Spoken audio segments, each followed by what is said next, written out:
श्री हरि शरणम श्री हरि शरणम श्री हरि शरणम श्री हरि शरणम श्री हरि शरणम श्री हरि शरणम श्री हरि शरणम। यता प्रभुले आज्ञा भयो उद्धव, तिमी यही भूभागमा बस, यही भूमिमा बस, तिमी त्यागको बाटो लिएर बस है। दान्त हुनु, निराशी हुनु, शान्त हुनु, एकाग्र हुनु तिमी र त्यागको भावना लिएर अगाडि बढ है। कुनै कुराको पनि चाहना नगर तिमीले। इन्द्रियको सुखको निम्ति कदापि तडपेर नहिँड है उद्धव। पृथ्वीमा नि बस, तिमी सम भएर बस। कसैलाई शरीरगत भावनाले द्वैत भावना नदेख। सबै यी सम्पूर्ण प्राणी जगत ने मेरो आत्मा हो, यो भावनाले ती प्राणीको सेवा गर है। आज्ञा हो। यति भन्ने बित्तिकै उद्धवले आज्ञा भयो, प्रभु त्याग्न त्यति सजिलो होला र? संसारमा सबभन्दा कठिन भनेको त्याग्न छ, अरू कठिन छैन। बाटोमा आउँदा आउँदै यसो कैसले खसालेको 10 रुपियाँ भेट्नुहोस् त, टिप्ने बेलामा याद आउँछ कसैले देख्ने हो कि देख्यो भने मेरो भन्छ कि हेर्नु सानो तुच्छ विषयमा त जीवात्माको मोह गएर गाडिन्छ भने यो जन्मदेखि आएको त्यो संस्कारलाई त्याग्न सजिलो होला? बहुत गाह्रो छ। कसरी त्याग्न कठिन छ प्रभु। यदि त्याग्नु पर्छ भने बाटो देखाइ बक्सुस् न, कसरी त्याग्ने हो मलाई शिक्षा दिइ बक्सुस्, मलाई ज्ञान दिइ बक्सुस्। त प्रभुले आज्ञा भयो, उद्धव सुन, एक समय कुरा हो जब दत्तात्रेयको पासमा गएर यदु महाराजले सोध्नुभयो, महाराज तपाईँ त मोटो घाटो पनि हुनुहुन्छ, घर छोडेर हिँडेको व्यक्ति सन्तुष्ट पनि हुनुहुन्छ, कसलाई गुरु बनाएर त्यागको बाटो हिँड्नुभयो? तब दत्तात्रेयले आज्ञा भयो, यदु मैले कसैलाई गुरु बनाएको होइन, मैले प्रकृतिलाई गुरु बनाएको हुँ। प्रत्येक प्रकृतिबाट मैले एक एक ज्ञान लिएको छु। जुन ज्ञान प्रदान गर्नुभयो त्यो बेला 24 गुरुहरूको त्यो ज्ञान नै हे उद्धव, तिमीलाई म सिकाउने छु, तिमीलाई सुनाउने छु। यिनी प्रकृतिलाई गुरु बनाओ र त्यहीबाट ज्ञान प्राप्त गरेर यो भवसागर पार हुनु है। आज्ञा हो कि को हुन् त गुरुहरू? पृथ्वी वायु र आकाश, मा पोग्नी चन्द्रमा रवि, कपोतो जगर सिन्धु, पतंगो मधुकृत गज, मधुहा हरिणो मीन, पिंगला कुररोर्भक, कुमारी सरकृद सर्प, उर्डना भी सुपेशक। यी 24 गुरुहरूको नाम बताइदिए। आज पहिलो गुरु बनाउनु भयो पृथ्वीलाई, पहिलो गुरु मान्नु भयो। आजसम्म हेर्नुहोस् त कति पोहोर मैला फ्याल्नु होला, कति दुःख दियो यो पृथ्वीलाई। आजसम्म यसो गर्यो भने पृथ्वीले आन्दोलन गरेछ छैन नि?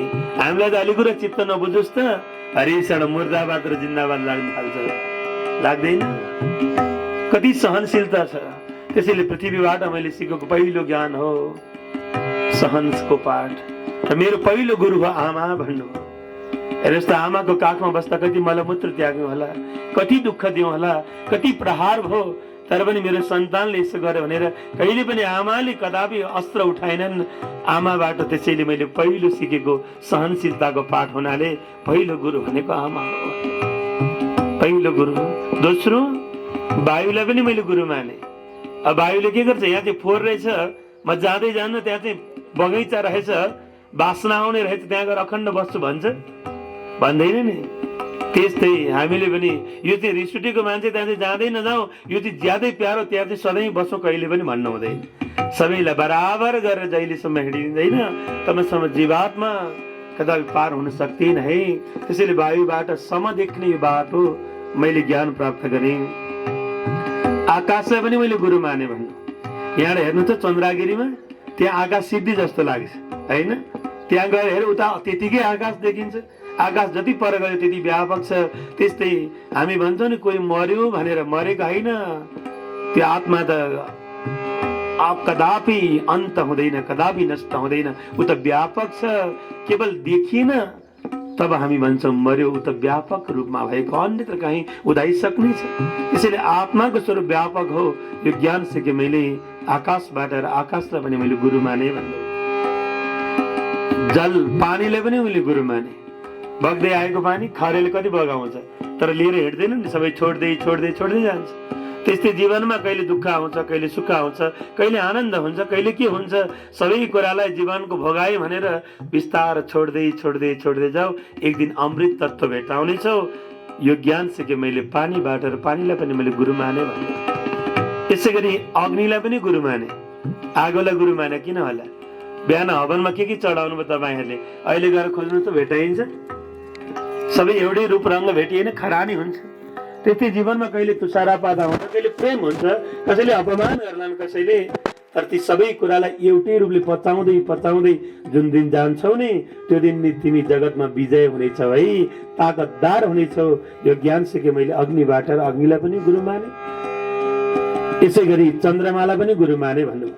चन्द्रमा 15 दिन बढ्दछ, 15 दिन घट्दछ, तर कदापि चन्द्रमा लोप भएको होइन।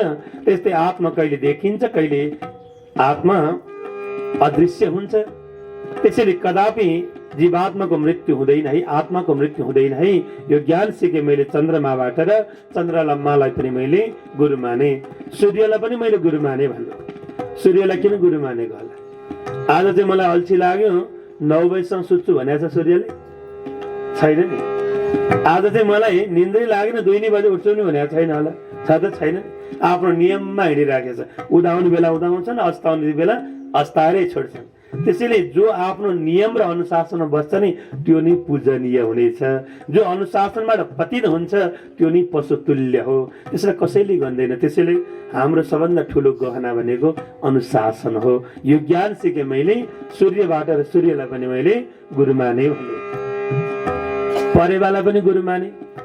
कपुत परेवा, परेवाले आफ्नो सन्तानलाई गुडमा छोडेर चाहरा लिन भनेर गयो।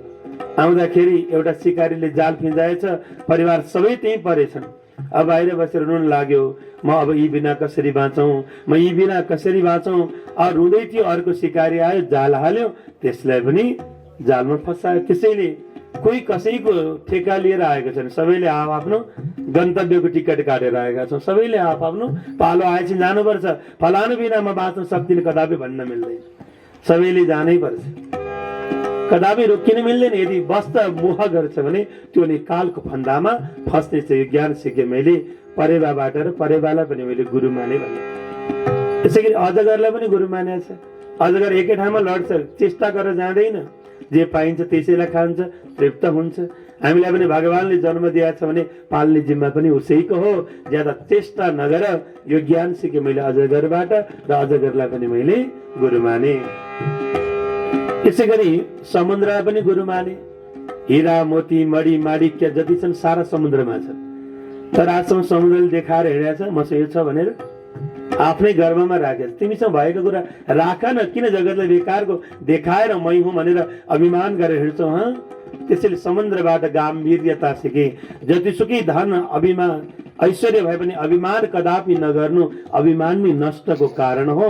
यो ज्ञान सिके मैले समुद्रबाट र समुद्रलाई पनि मैले गुरु माने भन्नु। यसै गरी पुतलीलाई पनि मैले गुरु माने।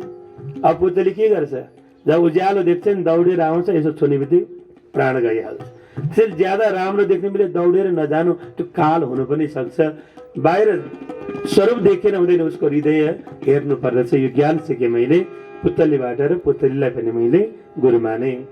मह काट्नेलाई पनि गुरु माने भन्नु। मह काट्नेले अब माउरीले मह थुपार्छ, माउरीलाई पनि धुवाँ लगाएर उडाइदिएर मह जति आफूले खाइदिन्छ। त्यसैले ज्यादा संसारमा सङ्ग्रह नगर है। एक दिन आउँछ, एउटाले तिमीलाई भगाइदिन्छ, न आफूले खायो न भोग गर्यो, अर्कोले त्यो वस्तु भोग गरेर जानेछ। त्यसैले सङ्ग्रह नगर्नु। यो ज्ञान सिकेँ माउरीको मह काट्नेबाट। माउरीलाई पनि मैले गुरु मानेको छु भन्नु। अब पुष्पबाट सूक्ष्म भित्र रहेको रस निकाल्छ नि। अब आजसम्म 7 दिनमा मैले जति कथा भने तपाईँले कण्ठ गरेको छ, तर भन्न खोजेको कुरा चाहिँ याद गर्नु सारभूत भने त्यो चाहिँ सदैव स्मृति रहिराख्छ। त्यसैले सारभूत वस्तु नै बलवान हुनेछ। यो ज्ञान सिके मैले माहुरीबाट र सार लिँदै जानु। सबै कुरा याद गर्छु होइन, भन्न खोजेको कुरालाई हृदयमा राख्यो भने त्यसले अनन्त काल तक बाटो देखाउनेछ। यो ज्ञान सिके मैले माहुरीबाट। यसै गरी हात्तीलाई पनि मैले गुरु माने। हात्तीलाई पक्डनेले एउटा खाल्डो खन्छ, माथि स्यौला बिछ्याइदिन्छ, त्यो माथि एउटा अर्को प्लास्टिकको कागजको कुनै हात्तीको स्वरूप बनाएर राखिदिन्छ।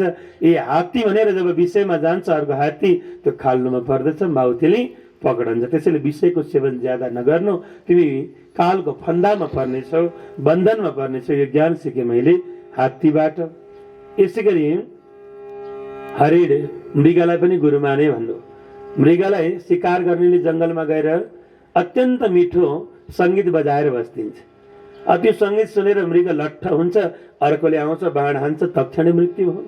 त्यसैले ज्यादा ग्राम्य गीत नसुन्नु, फलानुले यसो भन्यो, तिलानुले यसो गर्यो इत्यादि ग्राम्य गीत सुनेर नजानु। अर्काको कुरा गर्दा गर्दै घन्टौँ बितेको पत्तै हुँदैन, आउँछ काल च्याप्प समात्छ, लिएर जान्छ हरिशरणम। त्यसैले भगवानको स्मृति गर्नु अखण्ड। यो ज्ञान सिकेँ मैले मृगबाट। माछालाई पनि गुरु माने। माछा मार्नेले बल्छीमा मांस राखेर डुबाइदिन्छ। मांसको लोभले त्यो स्वादले माछा आउँदा फुत्त भएर निकालिदिन्छ। ज्यादा जिब्राको बसमा नपरो। जिब्रो पाएको त भगवानको नाम बोल्न पनि हो, स्वाद खान मात्र होइन। त्यसैले ज्यादा जिब्राको बसमा जो पर्दछ त्यही कालको बसमा पर्दछ। त्यसैले सादा भोजन गर्नु, जीवन त्यसैबाट सुखी हुनेछ। यो ज्ञान सिकेँ मैले माछाबाट र माछालाई पनि मैले गुरु माने। पिङ्गला नाम गरेकी वेश्यालाई पनि मैले गुरु माने भन्नु। यिनी ग्राहकहरू आए, अब पर्खेन अलि बढी दिने आउँछ कि भन्दा भन्दै उज्यालो हो। अनि अन्त्यमा यिनले भनेन आशा गर्नु नै दुःखको कारण रहेछ, निराशा नै सुखको कारण रहेछ। जहाँ आशा हुन्छ त्यहाँ नै दुःखको कारण। यिनीलाई मैले गुरु मानेर त्यो ज्ञान प्राप्त गरेँ। यसरी कुररी नाम गरेकी पक्षीलाई पनि मैले गुरु माने। कुररी पक्षी अब के गर्छ त यसले भने मांसको टुक्रो पाएपछि सबैलाई देखाएर हिँड्छ। मैले यस्तो ल्याएको छु, अर्कोले फकाउँछ, खुसुक्क निकाल्छ, खाइदिइहाल्छ। त्यसैले जे छ तिमीले पाएका वस्तुहरू सङ्ग्रह नगर्नु, सके भोग गर्नु, नभए अर्को कसैलाई दिनु। नत्र एक दिन आउँछ, एउटाले फकाउँछ, अर्कोले फकाउँछ, हरिशरणम सारा कुरा लिएर जान्छ। त्यसैले यो ज्ञान सिकेँ मैले कुररी पक्षीबाट पनि। बालकबाट मैले आनन्द सिकिराखेको छु। बालकलाई हेर्नुहोस् त कस्तो आनन्दले सुत्छ।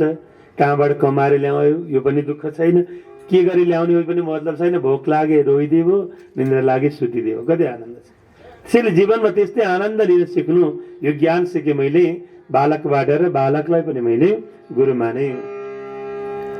यसै गरी कुमारीको चुरालाई पनि मैले गुरु माने भन्नुभयो। कुमारीको चुरा एक समय कन्या माग्नको निम्ति कुटुम्बहरू घरमा आएका रहेछन्। अब घरमा आउँदा आमा बाबु खेतीमा गएका थिए। अब घरमा चावल सिद्धि छ, पकाएर खुवाउनु त पर्यो। अब अहिले जस्तो बोरा त बजारमा पाइँदैन थियो। अब ओखलमा कुट्ने कि ढेकीमा कुट्ने कि। अब गएर ओखलमा जब धान कुट्न लागेन, हातका चोरा छिर्लिङ बज्न लागे। अब कति सुनेर खान नपाउने कि छोरी भने छोडिदियो भने त बर्बाद भयो। एक एक चुना निकाल्दै राख्दै गएन। एक हातमा एक बाँकी रह्यो, अर्को हातमा एक बाँकी रह्यो। अब बज्न छोड्यो। जब एक्लो हुन्छ भजन हुन्छ, दुईटा बजिन गफ, तीनटा बजिन सभा नै बस्छ हरिशरणम।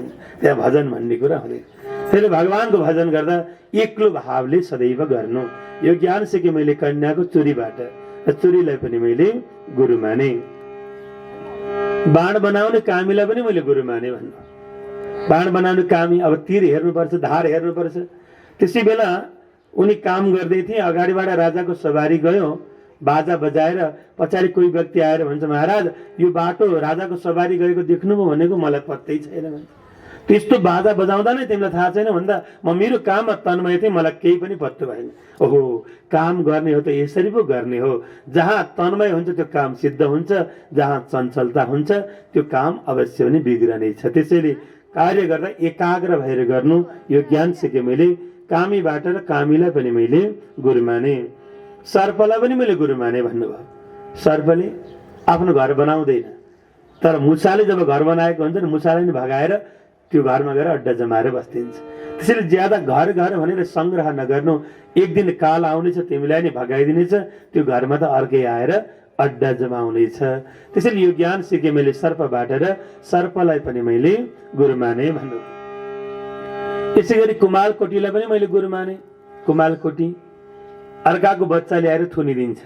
घरमा माटोले बनाउँछ नि होइन, अनि बाहिर बसेर हुँ आवाज गर्छ, 7 दिनपछि अब भित्र बस्नेले के भन्छ, मलाई बाहिरै छ त्यसैले निकाल्ला, उसको ध्यान गर्दा गर्दै 7 दिन पछाडि कुमालकोटी नै भएर निस्कन्छ त्यो। त्यसैले जसको ध्यान गर्यो, जसको मनन गर्यो, जसको चिन्तन गर्यो, त्यसैको रूप प्राप्त हुने हुनाले भगवान नारायणको भजन गर्दा प्रभुकै चरणको आश्रय प्राप्त हुन्छ। त्यसैले भगवानको सदैव सम्झनु भनेको जसको सम्झ्यो उसैको रूप प्राप्त हुन्छ। माकुरोलाई पनि मैले गुरु माने भन्नु। माकुरोले आफू भित्रबाट जाललाई निकालिदिन्छ, त्यसैमा खेल्दछ, अन्तिममा त्यो खेल सिद्धिएपछि जाल आफैले खाइन्छ। त्यस्तै जगतको सृष्टि पनि भगवानद्वारा भयो, त्यसैमा प्रविष्ट भएर खेल्नुभयो। अन्तिममा सृष्टि समाप्त भए पछाडि एउटै प्रभु मात्र बाँकी रहन्छ र माकुरोबाट भगवान नारायणको स्वरूप ज्ञान भएको हुनाले यिनै 24 गुरुहरूको आश्रयद्वारा नै मैले आज ज्ञान प्राप्त गर्दै गर्दै विचरण गरिरहेको छु। तिमीले पनि महाराज हे उद्धव यिनै 24 गुरुहरूको आश्रयद्वारा नै भगवानको स्मृति गर्दै गर्दै यो भवसागर पार हुनु है। आज प्रभुले वाणी बताउनु भयो। त्यस प्रकार जब बाटो देखाउनु भयो तत्पश्चात यता भगवानलाई प्रश्न गर्नुभयो उद्धवले, प्रभु हजुरलाई सबभन्दा चाँडो पाउन चाहिँ के गर्नुपर्छ, चाँडो भेट्टाउनको निम्ति के गर्ने हो, कसरी हजुरलाई बस्न लिन सक्छन् भक्तहरूले भन्नुभयो। यता भगवानले आज्ञा हुन्छ, उद्धव नरोध हेति माम योगो न सांख्यम धर्म एवच। न योगको मार्गले मलाई पक्राउन सक्छ, न सांख्य शास्त्रले मलाई पक्राउन सक्छ, न कुनै स्वाध्यायले, न तपस्याले, न त्यागले, न कुनै यज्ञ, कुनै दक्षिणा, न कुनै व्रत, न कुनै कर्महरूबाट। जति चाँडो मलाई पक्राउनलाई सत्सङ्ग भनेको भक्तको सङ्गबाट मलाई भेट्टाउँछ, अरू कुनै पनि माध्यमले त्यति चाँडो भेट्टाउन सक्दैन। त्यसैले भक्तको सङ्गमा नै म रहेको हुन्छु र भक्तको सङ्गबाट नै मलाई जीवात्माले प्राप्त गर्न सक्दछ। श्री हरि शरण, श्री हरि शरण, श्री हरि शरण, श्री हरि शरण।